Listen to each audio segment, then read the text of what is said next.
আসসালামু আলাইকুম। আলম তৃতীয়খণ্ড হইতে বড় হইতেছে।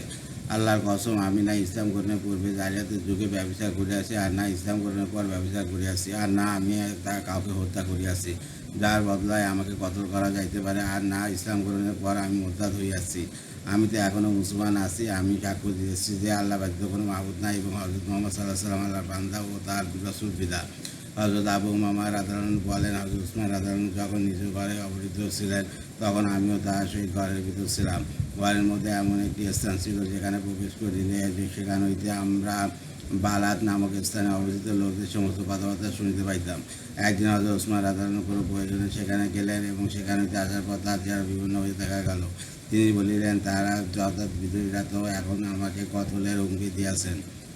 আমরা বলিব, আমিরুল মুমিনিন, আল্লাহ তাআলা আপনার জন্য যথেষ্ট হইবেন। তারপর তিনি বলিলেন, তারা আমাকে কেন কতল করিতে চায়, অথচ আমি রাসূলুল্লাহ সাল্লাল্লাহু আলাইহি ওয়াসাল্লামকে এরশাদ করিতে শুনিয়াছি, মানুষের মুসলমানদের রক্ত প্রবাহিত করা একমাত্র তিন কারণে যে কোনো এক কারণে হালাল হইতে পারে। কেউ মুসলমান হওয়ার পর কাফের হইয়া যায়, অথবা বিধবার পর কেউ ব্যবচার করে, অথবা অন্যায়ভাবে কেউ অপর মুসলমান কেউ হত্যা করে। আমি তো এই তিন কাজের কোনোটাই করি না। আল্লাহর কসম, আমি না ইসলামের পূর্বে জালিয়াতের যুগে কখনো ব্যবচার করিয়াছি, আর না ইসলাম গ্রহণের পর কখনো করিয়াছি। আর যেদিন হইতে আল্লাহ তাআলা আমাকে দিনে ইসলামে হেদায়েত দান করিয়াছে, আর সেদিন হইতে কখনো আমার অন্তর ইসলাম ছাড়িয়া অন্য কোনো দিন গ্রহণের আকাঙ্ক্ষায় সৃষ্টি হয় নাই। আর না আমি কাউকে অন্যায়ভাবে হত্যা করিয়াছি। এখন ইয়ারা আমাকে কেন কত করিতে চাইতেছে? আবু লাইলা কিন্দি রহমতুল্লাহ বলেন, হযরত উসমান রাদিয়াল্লাহু অবরুদ্ধ থাকা অবস্থায় আমি সেখানে উপস্থিত ছিলাম। একদিন হযরত উসমান রাদিয়াল্লাহু জানালা দিয়ে মাথা বাইর করিয়া বিদ্রোহীদের উদ্দেশ্যে বলিলেন, এ লোকেরা আমাকে হত্যা করিও না। যদি আমার দ্বারা কোনো অন্যায় হইয়া থাকে তবে আমাকে তওবা করাও। আল্লাহর কসম, যদি তোমরা আমাকে হত্যা করো তবে তোমরা না কখনো একত্রে নামাজ আদায় করিতে পারিবে, আর না শত্রুর বিরুদ্ধে জয়হাদ করিতে পারিবে। তোমাদের মধ্যে মতবিরোধ দেখা দিবে এবং উভয়ের হাতের আঙ্গুলসমূহ একটি অপরটির মধ্যে প্রবেশ করায় বলিবেন, তোমাদের অবস্থা এমন হইয়া যাইবে। অথবা তিনি ইয়াত পাঠ করিলেন, অতএব আমার কম তা আমাদের জন্য আমার প্রতি জেদ যেন ইহার কারণ না হইয়া পড়ে যে তোমাদের উপর সেই রূপ বিপদসমূহ আসিয়া পড়ে, যেমন নুহের কম অথবা হুদের কম অথবা সালের কমের উপস্থিত হইয়াছিল। আর লুতের কম তো তোমাদের তৈরি দুর্যোগ্য নয়।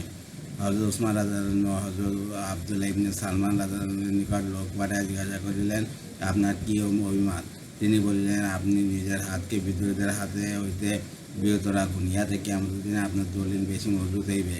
হজরত মুগিরা ইবনে শুবা রাদিয়াল্লাহু বলেন, হজরত উসমান রাদিয়াল্লাহু ঘরে অবরুদ্ধ অবস্থায় আমি তাহার নিকট গেলাম এবং তাকে বলিলাম, আপনি সমস্ত লোকদের ইমাম, আর যে বিপদ আপনার উপর আসিয়াছে তাও আপনি দেখিতেছেন।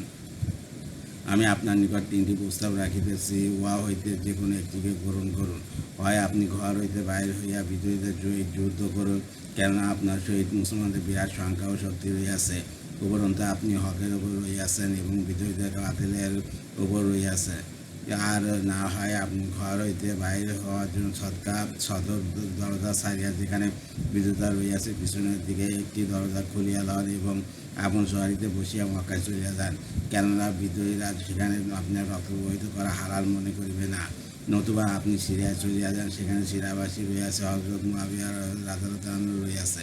হজরত উসমান রাদিয়াল্লাহু বলিলেন, আমি ঘর হইতে বাইর হইয়া বিদ্রোহীদের সহিত যুদ্ধ করি, উহা সম্ভব নয়, কারণ আমি চাই না রাসূলুল্লাহ সাল্লাল্লাহু আলাইহি ওয়াসাল্লামের পর তাহার উম্মতের মধ্যে সর্বপ্রথম মুসলমানদের রক্ত প্রবাহিত প্রবাহকারী হই।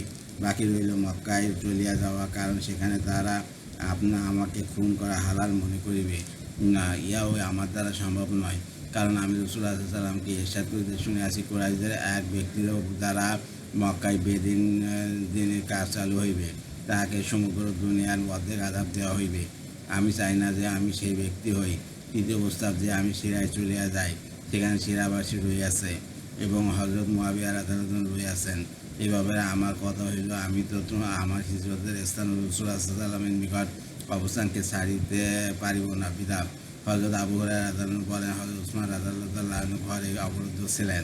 আমি তাহার নিকট যাই আরজ করিলাম, হে আমিরুল মুমিনিন, এখন তো আপনার জন্য এই সমস্ত বিদ্রোহীদের সহিত যুদ্ধ করা জায়েজ হইয়া গিয়াছে, অতএব আপনি তাদের সহিত যুদ্ধ করুন।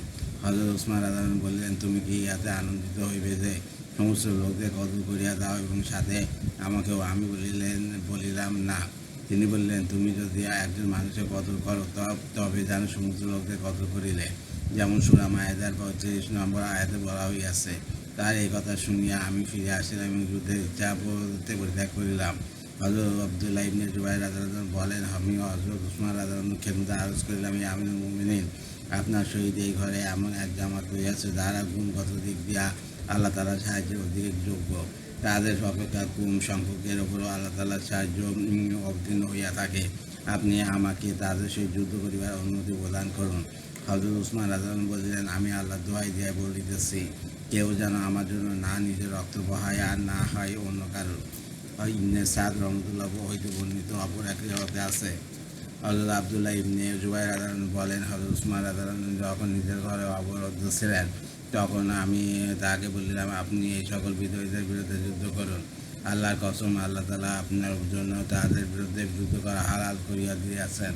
হযরত উসমান রাদিয়াল্লাহু আনহু বলিলেন, না, আল্লাহর কসম, না, আমি তাদের সহিত কখনো যুদ্ধ করিব না। অথবা হাদিসের বাকি অংশ উল্লেখ করিয়াছেন। হযরত আব্দুল্লাহ ইবনে আমির রাদিয়াল্লাহু আনহু বলেন, অবরোধের সময় হযরত উসমান রাদিয়াল্লাহু আনহু বলিলেন, তোমাদের মধ্য হইতে আমার সর্বাপেক্ষা কাজের লোক সেই ব্যক্তি যে নিজের হাত ও হাতিয়ার সংবরণ করিয়া রাখে। ইবনে সিরিন রহমতুল্লাহ বলেন, হযরত যায়েদ ইবনে সাবিত রাদিয়াল্লাহু